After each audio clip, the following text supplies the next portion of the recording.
There's no escaping the wrath of the warplanes. Bombs rain down on defenseless neighborhoods. Syria is slowly sinking into the abyss.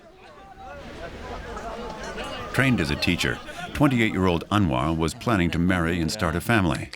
Then came the rebellion.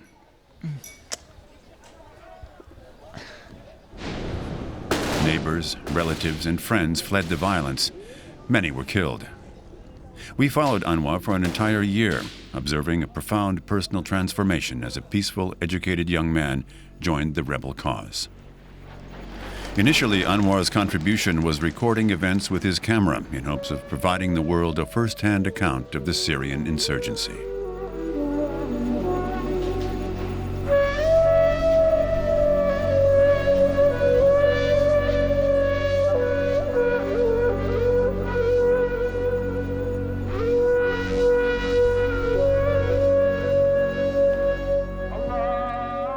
Anwar's hometown, Assas, near the Turkish border.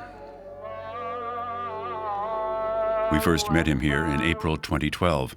At the time, this region was relatively peaceful. The villagers earned a modest living, mostly through cross-border trade with Turkey. Anwar was a teacher here, but as the uprising grew, he turned to political activism, joining with his fellow countrymen, taking to the streets, demanding democracy and freedom.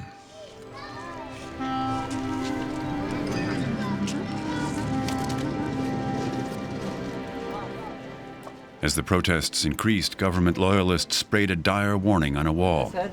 Either Assad remains in power, or we will burn this entire country to the ground. It was an attempt to frighten those who dared to speak out against the Assad regime. In a secret hideout, Anwar began collecting information on victims of Assad's dictatorship. He sent documents to international human rights organizations.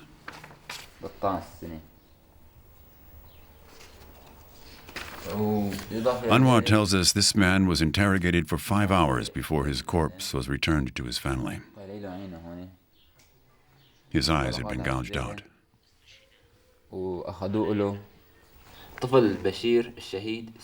And this is Basha, 13 years old. Assad's henchmen kill everyone. It doesn't matter if you're a woman, a child, or an adult. They refuse to give us our freedom. Originally, the activists hoped to institute change through peaceful democratic means. The protests grew dramatically, and Assad resorted to brute force to quell the movement.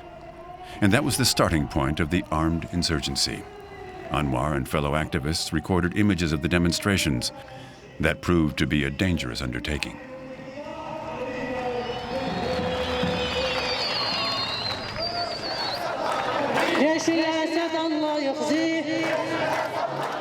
They sing, "Assad, your rule is not eternal. We will topple you. Have no fear," they chant. The Syrian press is full of liars.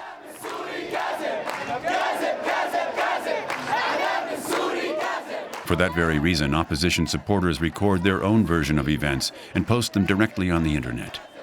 As violence erupts on the ground, the struggle for hearts and minds is waged online.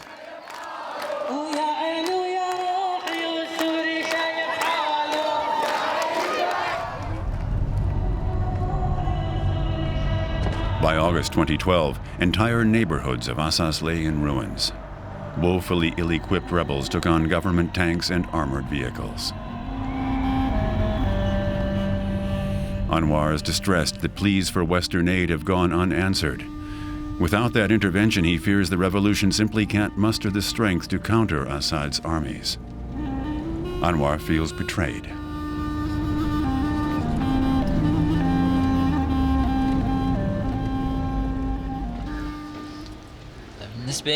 I took to the streets demanding freedom. I was arrested and tortured. Afterwards, I recorded videos of the demonstrations. That made me even more dangerous in the eyes of the regime. That's why no one has the courage to do these things anymore. But they won't defeat me. Anwar continued posting his videos online. Soon it was too dangerous for him to remain in Assas, so he left for Aleppo in hopes the crowded city would afford some anonymity. Gasoline is in short supply and prices have skyrocketed. Petroleum used to be imported from Turkey, but now the borders have been sealed.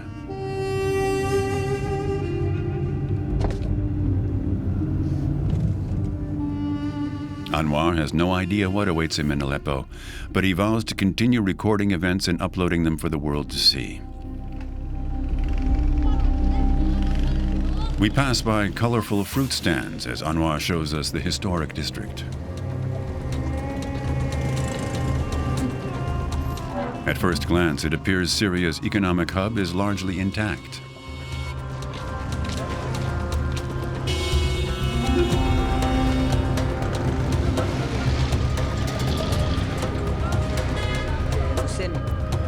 But as we speak with the locals, all express their fear of air raids and the heavy artillery.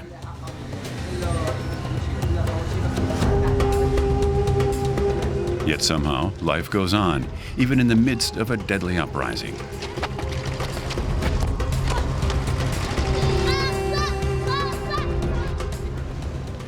At first, the fighting was restricted largely to the rebel stronghold Homs. But as the uprising intensified, so did the government's response. Aleppo is now a city under siege. A friend tells Anwar that Assad personally ordered these airstrikes on Aleppo. Warplanes have been screaming overhead since early morning. The city has become a major target. On this day, jets have been circling Aleppo's airspace hour after hour. No one feels safe here in this war of nerves.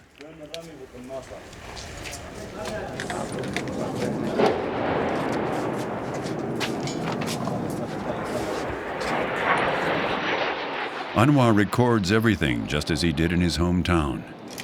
He wants to prove to the world that Syrian fighter jets are killing their own citizens, despite official government denials. Anwar hopes to sway world opinion to the side of the rebels. During one sortie, a civilian neighborhood comes under bombardment.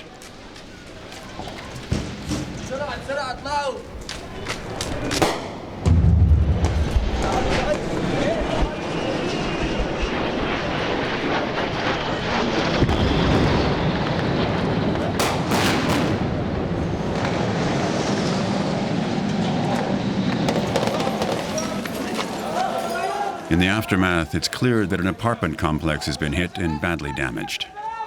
The pilots were apparently trying to target rebel positions. But this is what collateral damage looks like.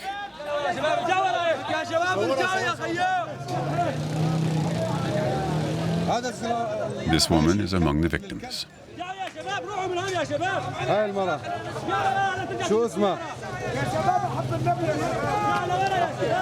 All negotiations came to nothing. The government ministers have fled. Does Assad want to kill us all? Rescue parties search frantically through the rubble. It's a hopeless situation. A few months later, December 2012, Anwar leaves Aleppo heading south. He'll try to substantiate a rumor that government forces blew up a bakery. The Assad regime has blamed rebel forces. But Syrian opposition groups say the air attack was a massacre of ghastly proportions. Each side blames the other. A rebel sympathizer guides Anwar and his colleague Moas to the bakery. Anwar wants to know the exact circumstances. You can film here.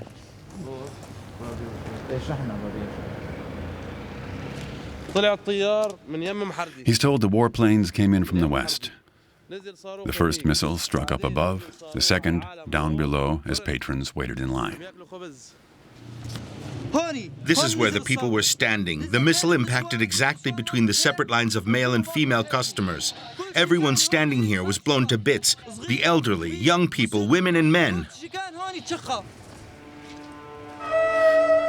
Locals say 100 people were killed. A witness captured the horror on his cell phone.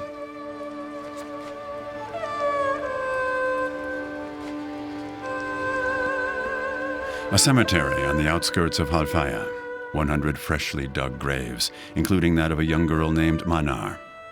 She too was standing in line to buy bread.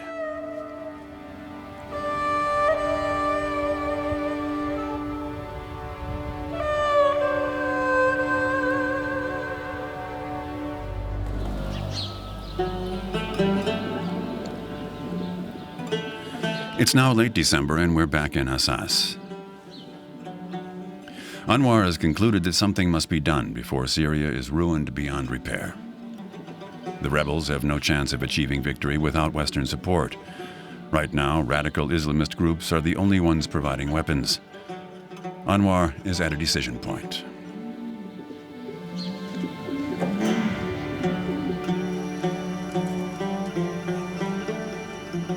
Anwar's home in Assas. Anwar is exhausted. He's been up all night discussing his future role in the rebellion. بس كنا نسمع صواريخ سكود وقت تنزل على تل رفعت ومارع ونحس بالصدمة. The airstrikes on Assas are less frequent, but now we're hearing stories of mid-range missiles being fired on neighboring towns. The situation in Aleppo has deteriorated drastically. It's under constant bombardment. It's a human tragedy. Anwar has been talking with a radical Islamist group calling itself the Islamic Movement for a Free Syria. Their goal is to transform Syria into an Islamic republic. Although he isn't religious, Anwar has decided to join their cause. He feels betrayed by the West. The idealism that initially drove him has been replaced by the wish to establish a new order, free of corruption and despotism. The Islamist movement has its roots in religion, and that proves to be an advantage in times of conflict. Under such terrifying conditions, people need the moral and psychological support it provides, a sense of inner peace. The men waging holy war face death and horror on a daily basis, a far different fate from those who stay at home. The Islamists use prayer and a military order to hone their fighters. That gives us the inner peace we need when we go into battle.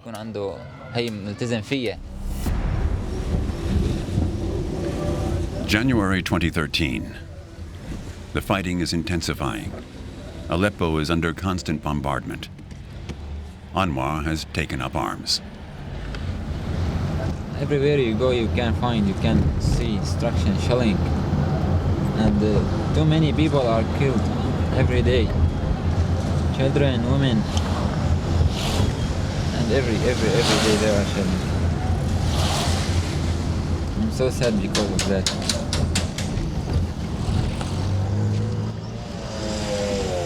He drives past a burned-out police station on his way to an abandoned school. It now serves as headquarters for his brothers-in-arms, the Islamists. Although he's officially a member of the force, Anwar doesn't pray with his comrades. In fact, he rarely prays at all. The main reason that I and so many others have joined the Islamists is that the conflict has gone on far too long, and the world has turned its back on us. No one has come to our aid.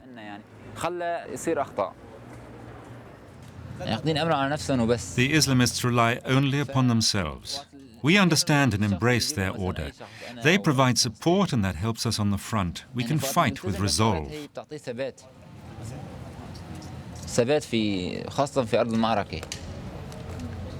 Anwar has vowed to join the fighters in hopes of achieving his ideals.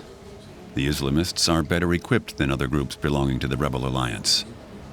In this schoolroom, the Islamists are planning their next operation. For 13-year-old Hassan, it's still a game. His playtime antics mirror the grim realities of daily life, war and violence. The Islamists receive their weapons from abroad, and increasingly foreign fighters are joining the quest to topple Assad. I didn't join up with the Free Syria movement simply because they are Islamists. My goal was to support a well-organized battalion. It's the only way to achieve success and make a difference for the Syrian people. We accomplish things on the battlefield.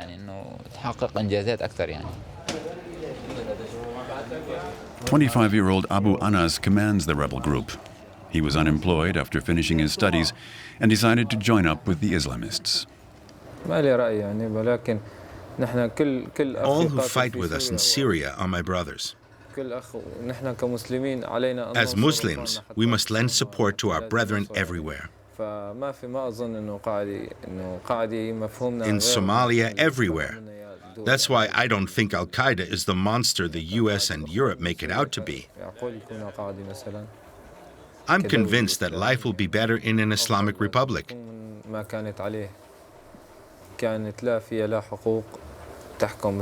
Under Assad, the people have no rights. He